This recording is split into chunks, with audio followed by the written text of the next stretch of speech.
Hello everyone, welcome to Victor's Knowledge. This is Chinu Sharma, and today I'm going to discuss with you a very important topic. So that is important objective question. So ਅੱਜ ਇਸ lecture ਦੇ ਅੰਦਰ ਮੈਂ ਤੁਹਾਡੇ ਨਾਲ MCQ ਦੀ farm ਦੇ ਵਿੱਚ ਜੋ ਵੀ important question ਐਗਜ਼ਾਮ ਦੇ ਲਈ ਤੁਸੀਂ ਤਿਆਰ ਕਰਕੇ ਜਾਣੇ ਹੈ ਰੀਸੈਂਟ ਯੂਨੀਅਨ ਬਜਟ 2022-23 ਤੇ ਇਕਨੋਮਿਕ ਸਰਵੇ 2021-22 ਦੇ ਵਿੱਚੋਂ ਸੋ ਉਹ ਸਾਰੇ ਅੱਜ ਆਪਾਂ ਡਿਸਕਸ ਕਰਾਂਗੇ ਇਹ ਦੋਨੋਂ ਇੰਪੋਰਟੈਂਟ ਟੌਪਿਕਸ ਦੇ ਮੈਂ ਤੁਹਾਡੇ ਨਾਲ ਜਿੰਨੇ ਵੀ ਇੰਪੋਰਟੈਂਟ ਹਾਈਲਾਈਟਸ ਨੇ ਉਹ ਡਿਸਕਸ ਕਰ ਚੁੱਕੀ ਹਾਂ ਸੋ ਉਹ ਦੋਨੋਂ ਲੈਕਚਰਸ ਦਾ ਲਿੰਕ ਵੀ ਮੈਂ ਡਿਸਕ੍ਰਿਪਸ਼ਨ ਬਾਕਸ ਦੇ ਵਿੱਚ ਐਡ ਕਰ ਦੂੰਗੀ ਕਿਉਂਕਿ ਆਉਣ ਵਾਲਾ ਕੋਈ ਵੀ ਪੇਪਰ ਹੈ ਚਾਹੇ ਉਹ ਪੀਪੀਐਸਸੀ ਦੇ ਦੁਆਰਾ ਕੰਡਕਟ ਕੀਤੇ ਜਾਣ ਵਾਲੇ ਨਾਇਬ ਤਹਿਸੀਲਦਾਰ ਕੋਆਪਰੇਟਿਵ ਇੰਸਪੈਕਟਰ ਜਾਂ ਪੰਜਾਬ ਸਬ ਇੰਸਪੈਕਟਰ ਐਗਜ਼ਾਮ ਹੈ or for that matter any other central level exam ਚਾਹੇ ਕੋਈ clerical level ਦਾ ਹੈ ਤੁਸੀਂ ਹਰ ਪੇਪਰ ਦੇ ਵਿੱਚ ਅਗਲੇ 2022 ਸਾਲ ਦੇ ਅੰਦਰ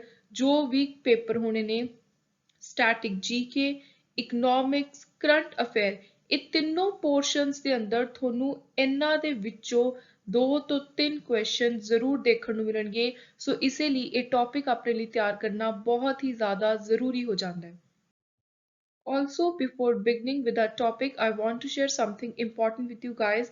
So, I have specifically compiled important notes for PPSC functional manager as well as also there is a crash course. ਤੇ ਇਹ ਜਿਹੜਾ crash course ਹੈ ਇਹ PPSC ਨਾਇਬ ਤਹਿਸੀਲਦਾਰ ਤੇ ਕੋਆਪਰੇਟਿਵ ਐਗਜ਼ਾਮ ਦੇ ਲਈ ਕੰਬਾਈਨਡ ਹੈ ਇਹਦੇ ਅੰਦਰ ਤੁਹਾਨੂੰ ਰਿਕਾਰਡਡ ਲੈਕਚਰਸ ਮਿਲ ਰਹੇ ਨੇ ਕੰਪਲੀਟ ਨੋਟਸ ਮਿਲ ਰਹੇ ਨੇ GS ਦੇ 5 ਪੂਰੇ ਕੰਪਲੀਟ ਮੌਕ ਟੈਸਟ ਨਾਲ ਹੀ ਤੁਹਾਨੂੰ ਡੀਟੇਲ ਤੇ MCQ ਫਾਰਮ ਦੇ ਵਿੱਚ ਕਰੰਟ ਇਸ਼ੂਜ਼ ਮਿਲ ਰਹੇ ਨੇ ਟਿਲ ਜਨਵਰੀ 2022 ਸੋ ਜੇ ਤੁਸੀਂ ਇਹ ਇੰਪੋਰਟੈਂਟ ਕ੍ਰੈਸ਼ ਕੋਰਸ ਬਾਏ ਕਰਨਾ ਹੈ ਤਾਂ ਤੁਸੀਂ ਮੈਨੂੰ ਇਸ ਬਿਲੋ ਮੈਂਸ਼ਨ ਈਮੇਲ ਐਡਰੈਸ ਉੱਤੇ ਮੇਲ ਕਰ ਸਕਦੇ ਹੋ ਔਰ you can send direct message on Instagram page Victor's knowledge ਤੇ ਜਿਹੜਾ ਇਹ ਕੋਰਸ ਹੈ ਇਹਦਾ 올ਡ ਪ੍ਰਾਈਸ ਸੀ 3500 ਪਰ ਹੁਣ ਨਿਊ ਪ੍ਰਾਈਸ ਹੈ 2500 ਤੇ ਇਹ ਜਿਹੜਾ ਪ੍ਰਾਈਸ ਹੈ 2500 ਡਿਸਕਾਊਂਟਡ ਪ੍ਰਾਈਸ ਜਿਹਦੇ ਉੱਤੇ ਤੁਹਾਨੂੰ ₹1000 ਦਾ ਫਲੈਟ ਡਿਸਕਾਊਂਟ ਮਿਲ ਰਿਹਾ ਹੈ ਇਹ ਸਿਰਫ ਔਰ ਸਿਰਫ ਲਿਮਿਟਿਡ ਪੀਰੀਅਡ ਦੇ ਲਈ ਆਫਰ ਮੈਂ ਸਟਾਰਟ ਕੀਤਾ ਹੋਇਆ ਸੀ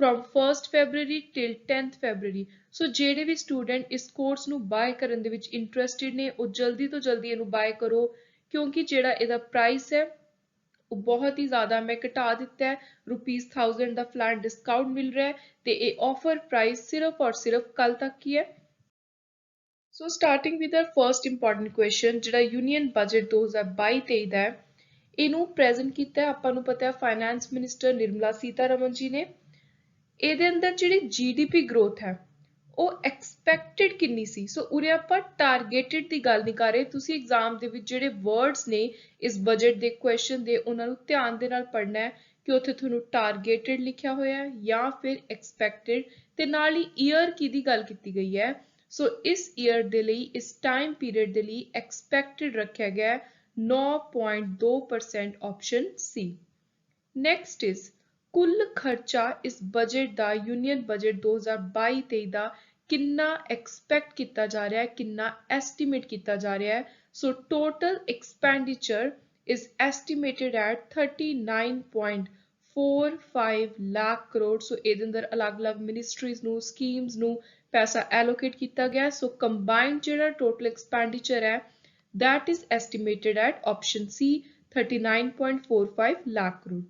Next is third question according to union budget 2022-23 ਜਿਹੜਾ revised fiscal deficit ਹੈ fiscal deficit ਹੁੰਦਾ ਹੈ ਸਰਕਾਰ ਦਾ ਟੋਟਲ ਖਰਚੇ ਚੋਂ ਜਦੋਂ ਆਪਾਂ ਟੋਟਲ ਇਨਕਮ ਮਾਈਨਸ ਕਰਦੇ ਆ ਜਿਹੜਾ ਡਿਫਰੈਂਸ ਨਿਕਲ ਕੇ ਆਉਂਦਾ ਉਹਨੂੰ ਆਪਾਂ ਕਹਿੰਦੇ ਆ ਫਿਸਕਲ ਡੈਫਿਸਿਟ ਤੇ ਇਹਦੇ ਵਿੱਚ ਆਪਾਂ ਬੋਰੋਇੰਗਸ ਇਨਕਲੂਡ ਨਹੀਂ ਕਰਦੇ so revise fiscal deficit dash percentage of GDP in finance year 2022 budget estimate ਦੇ ਵਿੱਚ 6.8% ਸੀ ਸੋ revised fiscal deficit ਹੁਣ ਬਜਟ ਦੇ ਅੰਦਰ ਨਿਕਲ ਕੇ ਆਇਆ 6.9% option B very important Nirmala Sitharaman ਜੀ ਜੋ ਫਾਈਨੈਂਸ ਮਿਨਿਸਟਰ ਨੇ ਇਹ ਪਾਰਲੀਮੈਂਟ ਦੇ ਵਿੱਚ ਕਿੰਨਵਾਂ ਜਾਂ ਤੁਸੀਂ ਕਹਿ ਸਕਦੇ ਹੋ ਕਿੰਨੀ ਵਾਰੀ ਇਹ ਹਾਊ ਮੈਨੀ ਟਾਈਮਸ ਇਹਨਾਂ ਨੇ ਬਜਟ ਪ੍ਰੈਜ਼ੈਂਟ ਕੀਤਾ ਹੈ so how many times Nirmala Sitharaman has presented the budget in parliament till the budget 2022-23 so ਇਸ ਸਾਲ ਦੇ ਲੇਟੈਸਟ ਬਜਟ ਨੂੰ ਮਿਲਾ ਕੇ ਇਹਨਾਂ ਨੇ 4 बजट पेश किए ने option number D is the right answer. आत्मनिर्भर भारत रोजगार योजना ਇਹਦੇ ਲਈ ਕੁੱਲ ਰਾਸ਼ि ਕਿੰਨੀ ਐਲੋਕੇਟ ਕੀਤੀ ਗਈ ਹੈ so that is 6400 crore option B। Next is Ministry of Agriculture Farmer Welfare ਇਹਦੇ ਲਈ total amount ਕਿੰਨੀ allocate ਕੀਤੀ ਹੈ ਸੋ ਇਹਦੇ ਲਈ ਕੀਤੀ ਹੈ option B 1,32,513.62 crore। very important amount to remember for all upcoming exams। Budget के अनुसार हर घर नल से जल ਇਹਦੇ ਅੰਦਰ ਟੋਟਲ ਕਿੰਨੇ ਘਰ ਕਵਰ ਕੀਤੇ ਜਾਣਗੇ 2022-23 ਦੇ ਅੰਦਰ ਸੋ ਟੋਟਲ ਜਿਹੜੇ ਘਰ ਹਾਊਸਹੋਲਡ ਕਵਰ ਕੀਤੇ ਜਾਣਗੇ that are 3.8 crore option C। Next is tax deduction limit increased from 10% ਤੋਂ ਕਿੰਨੀ tax deduction limit increase ਕਰਤੀ employer contribution ਉੱਤੇ to NPS account of state government employees। so ਜਿਹੜੀ percentage increase ਕੀਤੀ ਹੈ tax deduction limit the that is now 14% option D। Next is any income from transfer of any virtual digital asset to be taxed at the rate of।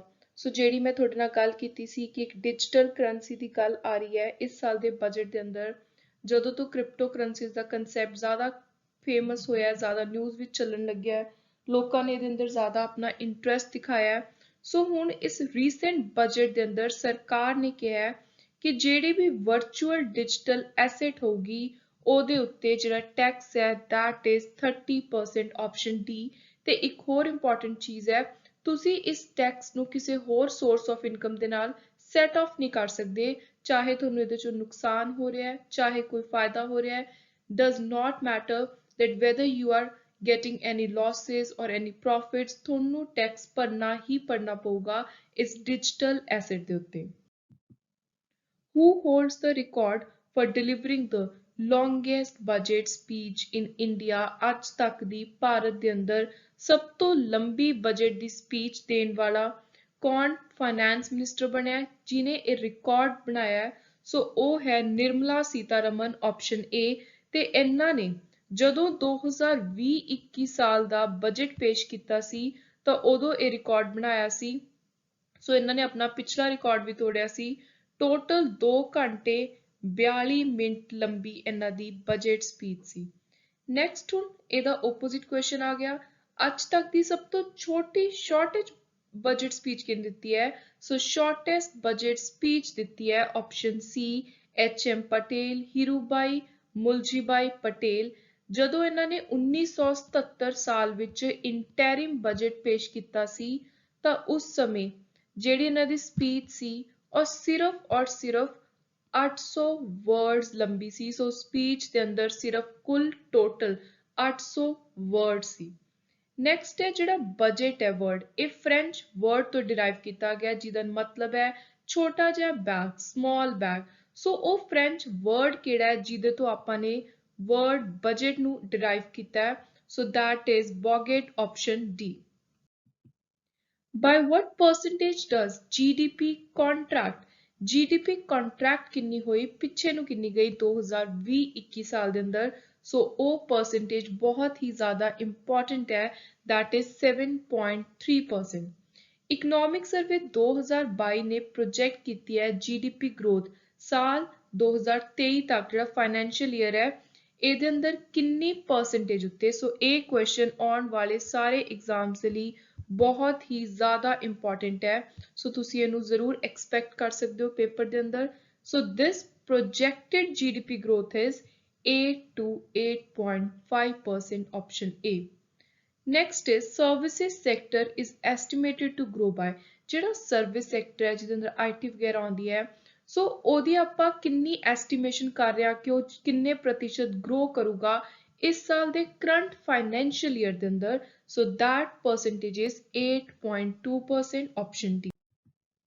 Cane Betwa river link project जो specially union budget के अंदर highlight किया गया है सो ਜਿਹੜਾ ਇਹ project है एक कुल किन्नी राशि किन्ना पैसा ਇਹਦੇ ਲਈ ਐਲੋਕੇਟ ਕੀਤਾ ਗਿਆ ਹੈ किन्नी लागत रखी गई है ਜਿਹਦੇ ਨਾਲ ਅਪਰੋਕਸੀਮੇਟਲੀ 9 ਲੱਖ ਫਾਰਮਰਸ ਨੂੰ ਫਾਇਦਾ ਹੋਊਗਾ। ਸੋ ਇਸਕੇਨ ਬੇਤਵਾ ਜੋ ਐਮਪੀ ਤੇ ਯੂਪੀ ਦੋ ਸਟੇਟਸ ਦੇ ਨਾਲ ਰਿਲੇਟਡ ਇੰਪੋਰਟੈਂਟ ਪ੍ਰੋਜੈਕਟ ਹੈ, ਜਿਹੜੀ ਦੀ ਲਾਗਤ ਹੈ ਪੈਸਾ ਹੈ ਉਹਦੇ ਨਾਲ ਆਪਸ਼ਨ ਡੀ 44,000 ਕਰੋੜ ਰੁਪੀਸ ਦੇ ਨਾਲ ਟੋਟਲ 9 ਲੱਖ ਫਾਰਮਰਸ ਨੂੰ ਫਾਇਦਾ ਹੋਊਗਾ। ਸੋ ਜਿਹੜੀ ਇਹ ਅਮਾਉਂਟ ਹੈ 44,000 ਕਰੋੜ। ਸੋ ਇਹ ਤੁਸੀਂ ਐਗਜ਼ਾਮ ਦੇ ਲਈ ਯਾਦ ਰੱਖਣੀ ਹੈ। Next is custom duty. ਕੱਟ ਤੇ ਪੋਲਿਸ਼ ਡਾਇਮੰਡ ਜੈਮਸਟੋਨ ਦੇ ਉੱਤੇ ਘਟਾ ਕੇ ਕਿੰਨੀ ਕਰ ਦਿੱਤੀ ਗਈ ਹੈ? ਸੋ ਹੁਣ ਇਹ ਕਰਤੀ 5% ਆਪਸ਼ਨ ਸੀ। Government of India aims to achieve the vision for. So ਸਰਕਾਰ ਨੇ ਬਜਟ ਦੀ ਸਟਾਰਟਿੰਗ ਵਿੱਚ ਹੀ ਇੰਟਰੋਡਕਟਰੀ ਪੋਰਸ਼ਨ ਦੇ ਵਿੱਚ ਹੀ ਇੱਕ ਅੰਮ੍ਰਿਤ ਕਾਲ ਦੀ ਗੱਲ ਕੀਤੀ ਹੈ। ਉਹਨਾਂ ਨੇ ਗੱਲ ਕੀਤੀ ਹੈ ਕਿ ਜਿਹੜਾ ਇੰਡੀਆ ਦਾ 100ਵਾਂ ਆਜ਼ਾਦੀ ਦਾ ਸਾਲ ਹੋਊਗਾ, ਸੋ ਉਹਨੂੰ ਆਪਾਂ ਨੇ ਦਿਮਾਗ ਵਿੱਚ ਲੈ ਕੇ ਆਪਣੇ ਸਾਰੇ ਆਉਣ ਵਾਲੇ 25 ਸਾਲਾਂ ਦੇ ਟਾਰਗੇਟਸ ਨੂੰ ਪੂਰਾ ਕਰਨਾ ਹੈ। So India at the rate 100 ਇਹ ਵਿਜ਼ਨ ਹੈ ਸਰਕਾਰ ਦੀ। Option D is the right answer. What will be the financial outlay for PM Development Initiative for North East Region scheme? ਸੋ ਇਹ ਸਕੀਮ ਮੈਂ ਤੁਹਾਨੂੰ ਬਿਲਕੁਲ ਬਜਟ ਦੇ ਲਾਸਟ ਵਿੱਚ ਦੱਸੀ ਸੀ। ਉੱਥੇ ਮੈਂ ਤੁਹਾਨੂੰ ਟੋਟਲ 5 ਇੰਪੋਰਟੈਂਟ ਸਕੀਮ ਜੋ ਬਜਟ ਦੇ ਵਿੱਚ ਨਿਕਲ ਕੇ ਆਈਆਂ ਨੇ ਉਹਨਾਂ ਦੀ ਗੱਲ ਕੀਤੀ ਸੀ, ਤੇ ਪਹਿਲੀ ਸਕੀਮ ਸੀ। ਸੋ ਉੱਥੇ ਵੀ ਮੈਂ ਤੁਹਾਨੂੰ ਸਪੈਸ਼ਲੀ ਦੱਸਿਆ ਸੀ ਕਿ ਇਹਦੇ ਵਿੱਚ ਅਮਾਉਂਟ ਕਿੰਨੀ ਹੈ। ਇਹ ਤੁਹਾਨੂੰ ਐਗਜ਼ਾਮ ਦੇ ਅੰਦਰ ਜ਼ਰੂਰ ਕੁਐਸਚਨ ਬਣ ਕੇ ਆ ਸਕਦੀ ਹੈ। ਸੋ ਇਹ ਅਮਾਉਂਟ ਹੈ 1500 crore option B. Next is total ਰਿਸੀਟ, ਜਿਹੜੀ ਇਨਕਮ ਹੋਈ ਹੈ ਸਰਕਾਰ ਨੂੰ ਬੋਰਿੰਗਸ ਤੋਂ ਇਲਾਵਾ ਇਨ 2022 ਤੇ ਕਿੰਨੀ ਐਸਟੀਮੇਟ ਕਰ ਰਹੇ ਆਪਾਂ ਐਟ ਰੁਪੀਸ 22.84 ਲੱਖ ਕਰੋੜ। ਸੋ ਇਹ ਐਸਟੀਮੇਟਡ ਟੋਟਲ ਰਿਸੀਵਡ ਅਮਾਉਂਟ ਹੈ। Next is how much amount has been allocated for completion of 80 lakh ਜਿਹੜੇ ਘਰ ਕੰਪਲੀਟ ਕੀਤੇ ਗਏ ਨੇ ਉਹਨਾਂ ਦੇ ਲਈ 2022-23 ਸਾਲ ਦੇ ਅੰਦਰ PM ਆਵਾਸ ਯੋਜਨਾ ਜਿਹੜੀ ਸਕੀਮ ਹੈ ਇਹਦੇ ਅੰਦਰ ਟੋਟਲ ਕਿੰਨੀ ਅਮਾਉਂਟ ਐਲੋਕੇਟ ਕੀਤੀ ਹੈ। ਸੋ 80 ਲੱਖ ਹਾਊਸਿਸ ਕੰਪਲੀਟ ਕਰਨ ਦਾ ਜਿਹੜਾ ਟਾਰਗੇਟ ਹੈ, ਜਿਹਦੇ ਲਈ ਜਿਹੜੇ ਕੰਮ ਹੈ ਆਲਰੇਡੀ ਸਟਾਰਟ ਹੋ ਚੁੱਕੇ ਆ ਆਲਮੋਸਟ। ਸੋ PM ਆਵਾਸ ਯੋਜਨਾ ਦੇ ਅੰਦਰ ਇਹਨੂੰ ਕੰਪਲੀਟ ਕਰਨ ਦੇ ਲਈ ਇਹਨਾਂ ਦੀ ਘਰਾਂ ਦੀ 80 ਲੱਖ ਘਰਾਂ ਦੀ ਟੋਟਲ ਜਿਹੜੀ ਅਮਾਉਂਟ ਹੈ ਲਾਗਤ ਹੈ ਐਲੋਕੇਟ ਕੀਤੀ ਗਈ ਹੈ ਇਸ ਸਾਲ ਦੇ ਬਜਟ ਦੇ ਅੰਦਰ separately, that is 48,000 crore option D. What percentage of 5 lakh post office to come on the core banking system? ਸੋ ਜਿਹੜੇ 5 ਲੱਖ ਪੋਸਟ ਬੈਂਕ ਨੇ ਉਹਨਾਂ ਦੀ ਕਿੰਨੇ ਪ੍ਰਤੀਸ਼ਤ ਉਹਨਾਂ ਵਿੱਚੋਂ ਪੋਸਟ ਬੈਂਕ ਆਫਿਸ ਨੇ ਜਿਨ੍ਹਾਂ ਨੂੰ ਮੇਨ ਬੈਂਕਿੰਗ ਸਿਸਟਮ ਦਾ ਕੰਮ ਦਿੱਤਾ ਜਾਊਗਾ, ਉਹਨਾਂ ਨੂੰ ਫਰੰਟ ਫੁੱਟ ਤੇ ਲਿਆ ਕੇ ਕੰਮ ਕਰਵਾਇਆ ਜਾਊਗਾ to come on the core banking system. So ਇਹਦਾ ਆਨਸਰ ਹੈ 100%। 5 ਲੱਖ ਦੇ 5 ਲੱਖ ਟੋਟਲ ਇੰਨੇ ਹੀ ਪੋਸਟ ਆਫਿਸਿਸ ਨੂੰ ਫਰੰਟ ਫੁੱਟ ਤੇ ਲਿਆ ਕੇ ਕੋਰ ਬੈਂਕਿੰਗ ਸਿਸਟਮ ਦਾ ਕੰਮ ਕਰਵਾਇਆ ਜਾਊਗਾ। ਸੋ right answer hair is 100%। Name the program for the development of border village with sparse population limited connectivity infrastructure on northern border। So ਇਹ ਵੀ ਸਕੀਮ ਆਪਾਂ ਨੇ ਡਿਸਕਸ ਕੀਤੀ ਸੀ ਤੇ ਇਹਦਾ ਨਾਮ ਹੈ Vibrant Village Program option A। One class, one TV channel. So we have discussed this also under the head of education। So PM E-Vidya ਦਾ ਜਿਹੜਾ programme ਹੈ ਇਹਨੂੰ ਐਕਸਪੈਂਡ ਕਰਨ ਦੀ ਗੱਲ ਕੀਤੀ ਹੈ। ਪਹਿਲਾਂ ਇਹਦੇ ਅੰਦਰ 12 ਟੀਵੀ ਚੈਨਲ ਸੀ।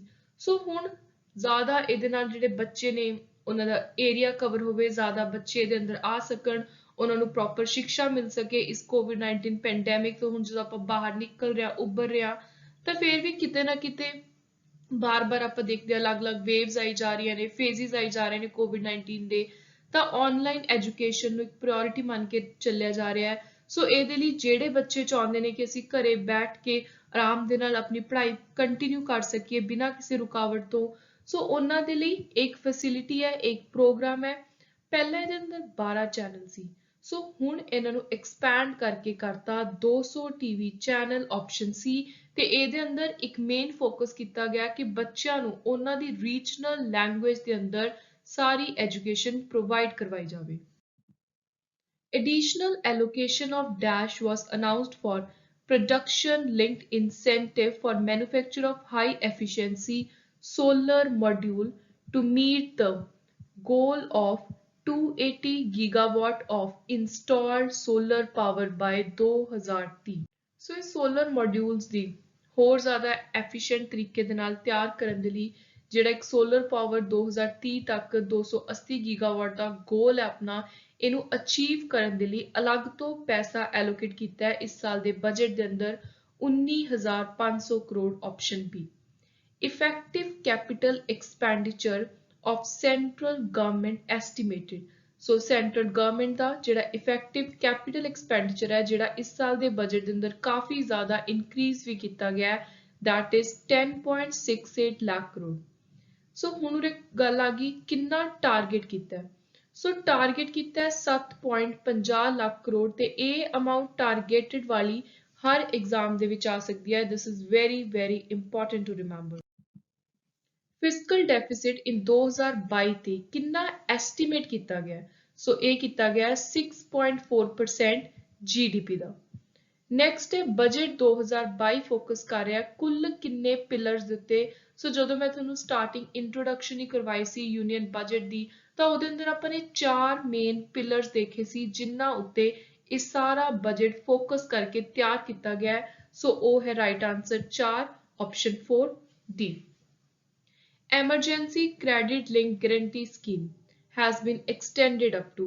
ਸੋ ਇਸ ਕ੍ਰੈਡਿਟ ਲਿੰਕਡ ਗਰੰਟੀ ਸਕੀਮ ਜਿਹਦਾ ਮੇਨ ਫੋਕਸ ਹੈ ਮੀਡੀਅਮ ਤੇ ਸਮਾਲ ਬਿਜ਼ਨਸ ਵਾਲੇ ਜਿਹੜੇ ਲੋਕ ਨੇ ਉਹਨਾਂ ਨੂੰ ਫਾਇਦਾ ਦਿੱਤਾ ਜਾ ਸਕੇ, ਉਹਨਾਂ ਦੀ ਫਾਈਨੈਂਸ਼ੀਅਲ ਹੈਲਪ ਕੀਤੀ ਜਾ ਸਕੇ।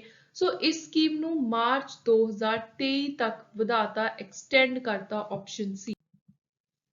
How many new generation Vande Bharat train to be manufactured during next 3 years? So this is very very important, that are 400।